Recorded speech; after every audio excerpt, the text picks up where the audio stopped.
A proclamação da República foi um golpe militar que expulsou a família real do Brasil no dia 15 de novembro de 1889.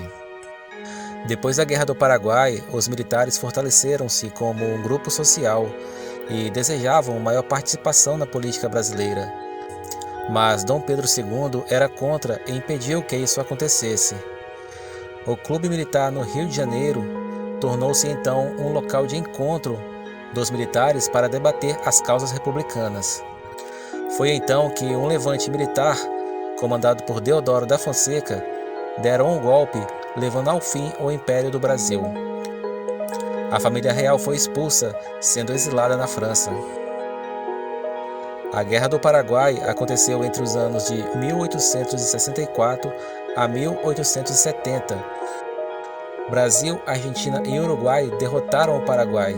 Os militares brasileiros, ao voltar vitoriosos da guerra, estavam mais conscientes da sua importância na sociedade. Por isso, desejavam participar ativamente da política brasileira. Dom Pedro estava sempre ausente do país por questões de saúde.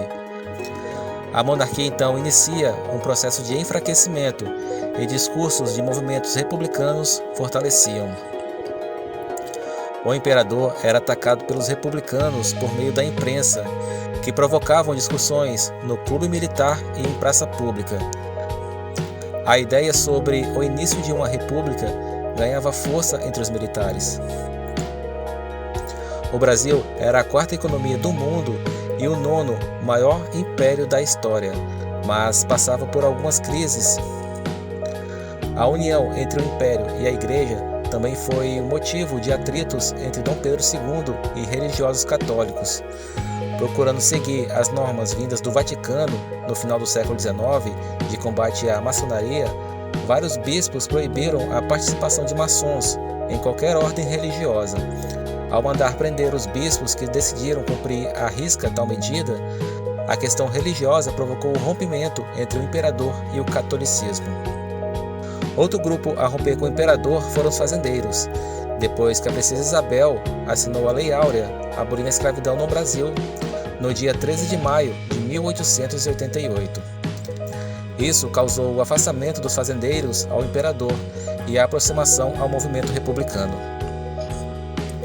Dom Pedro II estava enfraquecido. Seu estado de saúde se agravou, deixando o império vulnerável.